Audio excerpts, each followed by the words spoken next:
Okay, so we're going to use function notation to answer these questions. So we're given a graph here of f of x. First question, for what values of x is f of x equal to 2?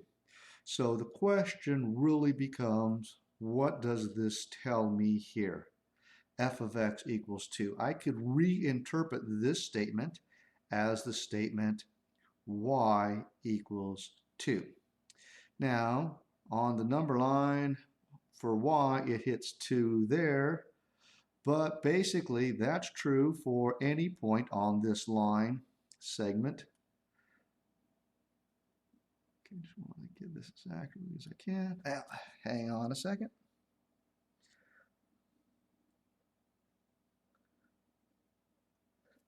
So these are all the values where y is 2.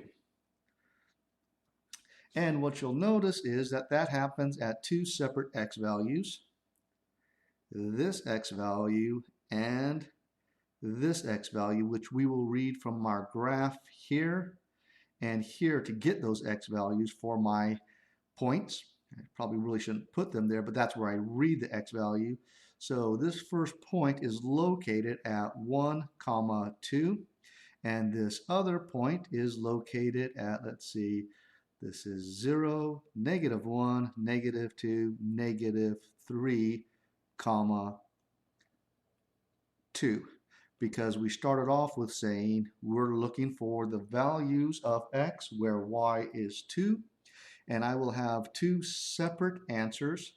So you should have a spot that looks like x equals, and then you will have a box open for your answers, and your answer should look like the first x value, -3, second x value, 1. Whatever you do, do not express this as a point. It is not a point. Those are two separate x values. X equals -3 and x equals 1. Okay, next part of our question. Just going to remove this information. And we're going to talk about the domain and range of f. Okay, so domain and range, let's review that for a second. Domain is the set of all x values. So basically from left to right is our domain. And our answer in interval notation will always be left value, right value, with either parentheses or brackets, depending on the situation. Could be one parentheses, one bracket. We're going to have to look and figure that out. But it's going to be left and right values that determine that interval. For our range, that is the set of all possible y values, and y values tell you up and down. So this will be from the low, let's see, on this one I will put D for down and U for up. So the furthest down point and the furthest up point. And again, some combination of brackets and or parentheses are going to be involved there. So left, right, down, up. Always in that order. Now let's find them. So I'm going to go on the function, and I'm going to be on the function. I'm going to go until I end as far as I can to the left. And this is the furthest I can go to the left, and this has an x value of -3 for the x value, the furthest to the left. And then I'm going to get back on the function, and I'm going to start somewhere on the function, and I'm going to travel to the right until I can't go any further. And that appears to happen right there. And so I'm going to assume that this happens at this point, best we can tell.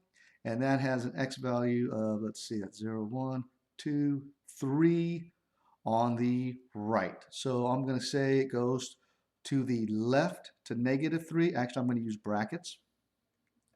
So I'm going to say to the left all the way to -3 and to the right all the way to, +3 on the right brackets. Range, I'm going to go see how far down it can go. So this is the real question. It's not left and right. It's not beginning and end. It's how far down can it go. So wherever I start on the function, I'm going to go to the down direction until I get there. And if I start somewhere else on the function, no matter where I start, I'm going to go in the down direction until I get to as far down as I can go. This has a down value of y at -2. And then I'm going to go up. Start anywhere and go up. Boom, as high as you can go. Start anywhere else and go up, and go as high as you can go. So I have two possible answers, here and here. However, this one over here is higher. So this is the highest point I can go, and it has a y value of +2. So the furthest down I can go is -2. The furthest up I can go is +2. Sorry. Thinking range, saying and 2. So from the furthest down to the furthest up, from the furthest left to the furthest right. That is domain and range.